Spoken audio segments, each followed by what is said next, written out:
version of the story. Go. This is the true version. It's not. It's totally true.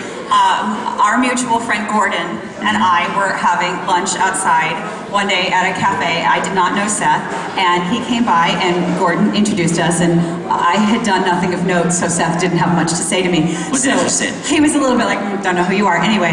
And so he chatted with Gordon for a little bit, and then he went to leave, and he was like, okay, well, bye, Gordon. Bye, ass.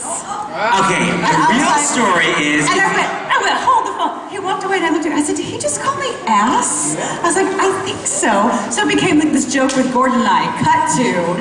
Bye, ass. Bye, ass. Or hi, ass. The real story is, if you know me, I call everybody sassy. So he was like, she's an amazing belter, says I left. I was like, bye, sass. But apparently my diction was lacking, or I was cockney, and I left off the first consonant, so it sounded like ass. But now, literally ever since then, every time I see somebody miss hi, ass. I never even said it. Sun's up.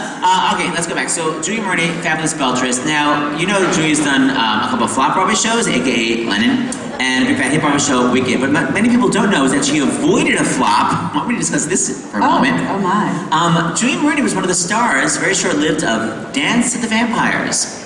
And the show was short-lived, and so was Julia Murney. Go.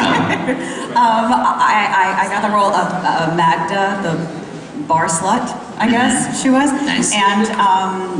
And then as time went on, before we actually started, we did some pre-production, and I realized it wasn't the show for me. And so She actually quit a Broadway show. Invented stage right.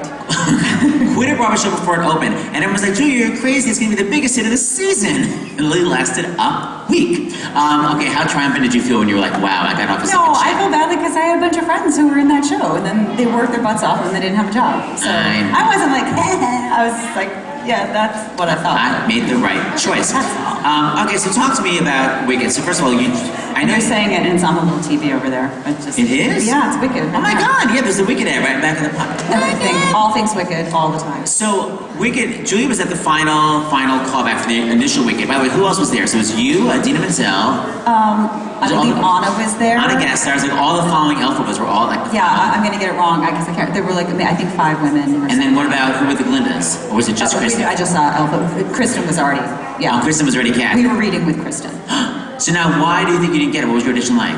I don't know. I mean, I think I didn't get it because they went another way. I mean, truly, that. But what you told me years ago is that you literally shut down in the middle and you're like, oh my God, it's Kristen meeting with me. Oh yeah, I mean, I don't know if I really felt like sharing all of my intimate secrets. But I think it's hilarious. It's not that intimate. It was just one of those things where you see like someone sending a question with it's your friend and you're like, oh my God, it's Kristen. I was just having a bit of a breakdown that had nothing to do with Wicked whatsoever. But as I was. I thought it was more just you like, oh my God, it's my friend Kristen. No, I'm acting. No, and I was looking at her and I was like, oh, there's Kristen. I wonder if she's still dating so-and-so. We haven't spoken in a while. Oh, there's my reflection in the mirror. Oh, I'm a fat cow. Like, it was like that. It was that. It was like that. It was like that. But then the triumph is you actually got the parts. My question is, you did the national tour, you did it on Broadway. First of all, to me, it's like the hardest part to do on Broadway. You know, Christine Daae in Phantom of the Opera only does 6 shows a week. Because it's so difficult to like hit a middle C. But Elphaba has to do all 8 shows a week with nonstop belting. So my question is, first of all, is it the hardest part you ever played in your life? Because to me, I feel like it is. Yes, absolutely. And I don't know if people realize like, what's hard about it, because I think you look at a show and you go, oh my God, that's so hard. People go, no, that's not hard. What's hard is blah, blah, blah. Yeah, I mean,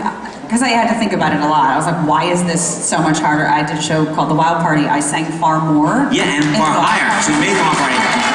Yeah, she had a lot more. Yeah, because she was the lead in Wild Party, sang so much more, and actually much higher and more sustained. And even after I did Wicked, I did Evita, and even that one, it wasn't easy, but it was. I think it's because once you start singing, you just keep going. You never stop in Evita. So it's sort of you're just kind of get on a roll. And the thing with Wicked is that the score is really hard to sing, and it's a lot of crazy money notes over and over again, and you're also screaming and you're running around. There's a bunch of monkeys, and there's just stuff going on that. And in Wild Party, like that character, Queenie, is so. Oh, but she's and every once in a while has these.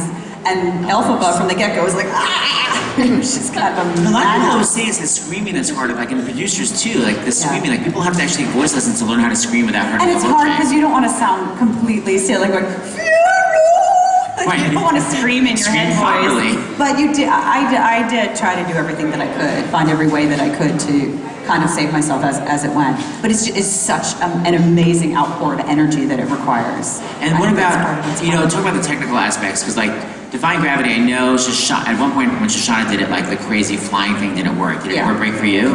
Once. So first of all, describe what the flying thing is and describe how it broke. I call it the cherry picker. It's sort of this contraption. It's on a giant arm, and you lock yourself in, and then it goes up, and you sail over, and everyone comes running out from underneath. And there is a plan B, and the plan B is when you realize that it's not going to work, which happens while you're singing. So, like, you have to use some part of your brain over here while you're still singing. And it's on, I think, a computer loop. So sometimes you think, oh gosh, it's not going to go, and then it goes.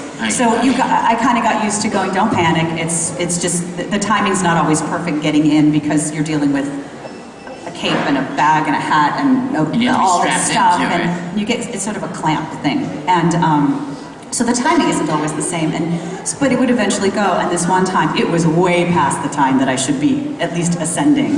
I thought, oh, this is it's not working, here we go. So you have to just unlock yourself, and then you run straight down stage, and you just keep on singing, and everyone else who's on stage with you, who's supposed to be looking up at you singing, they all lie on the floor as if you're in the air, which is different.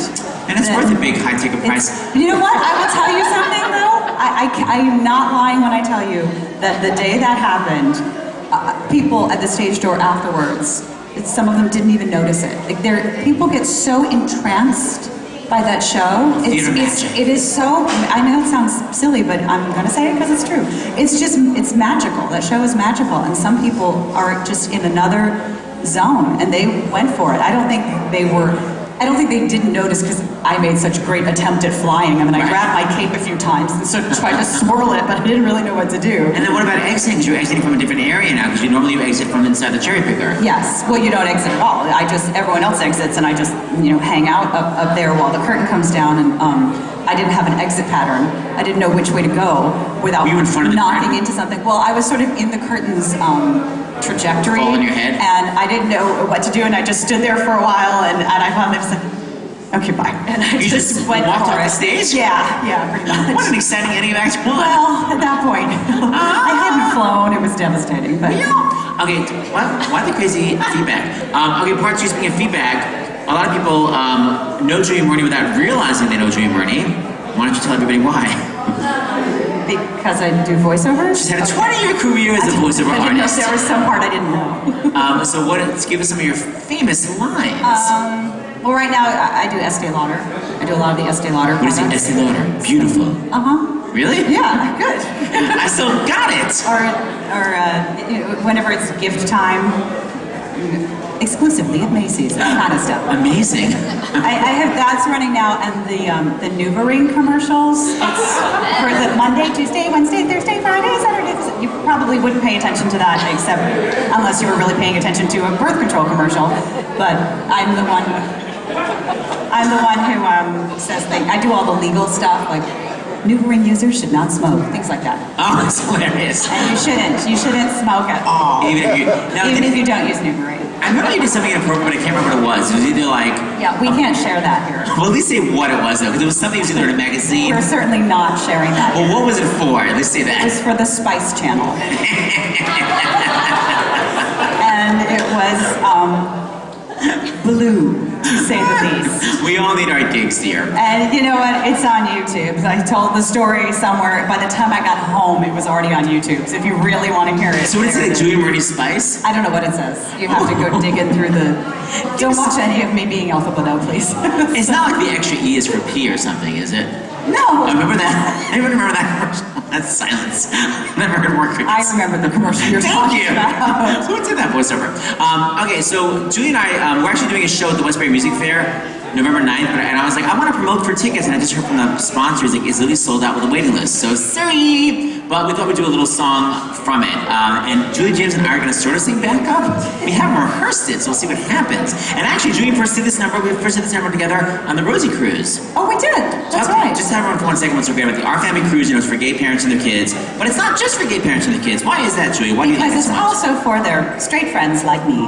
And what do you like so much about it? You don't feel like, oh my God, I'm such an outcast here. No, it's actually the most beautiful sort of inclusive land. It's these cruise ships that that they, well, I guess now they rent out big portions of the ship. Yeah. We used to have the whole ship, and gay dads or moms come on with their kids, and they bring their parents and sister and husband and their kids. So the whole idea is that it sort of networks out. It's really beautiful. And we're going to Greece next summer, and Julie's already put in her bid to be the Belter on board. Yeah, when I saw that one, I was like, okay, I'm in. Oh my God, there's so much fun. All right, so we're But there's a beautiful documentary about it. Yeah, called All Aboard, and actually it has clips of Julia doing this number. So this is, oh my God, how many years later is it now? A lot. Like 6 years later or something. A lot. We're taking it down 2 steps. We're gonna make this up right now. Here we go. Let's see Really. what happens. Aren't you lucky? What are we? Do you have the music? Yes. So it's going really well so far, I think. Okay. We'll just edit that out. Oh my.